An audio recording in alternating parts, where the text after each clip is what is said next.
Majority trade unions in Andhra Pradesh, Telangana have joined together to condemn the anti-labor practice, anti-worker practice adopted by Tata Consultancy agencies.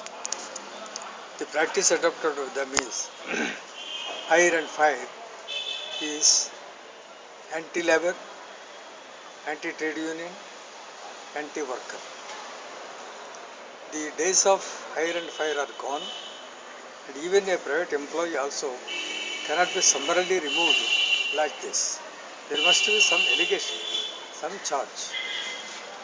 Something there must be to remove an employee or a worker.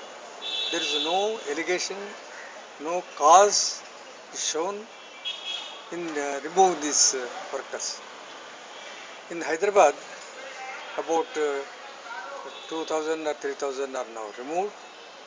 In total India, we estimate that about 30,000 or 50,000 are already removed, and 1 lakh are going to be removed. This is not that there is no necessity for the worker to continue.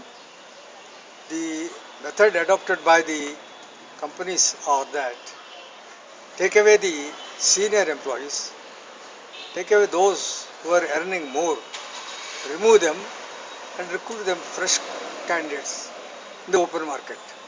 Thereby they could save the salaries. That is the only plan. Now they are having experience, extracting the experience of the workers. The companies are earning more profits.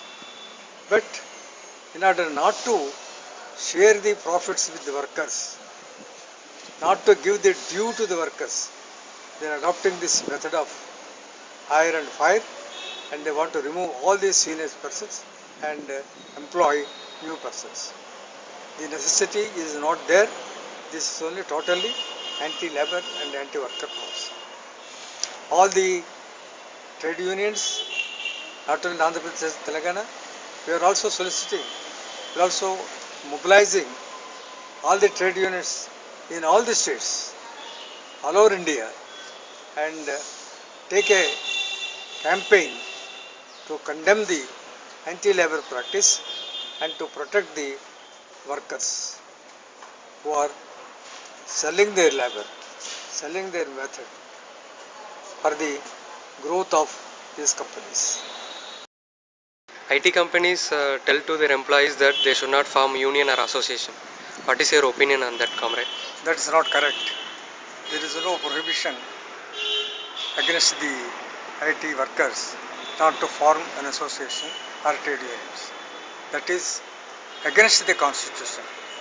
Fundamental right to form unions, association is guaranteed by the Constitution of India, and there cannot be any restriction to form unions or associations by the workers.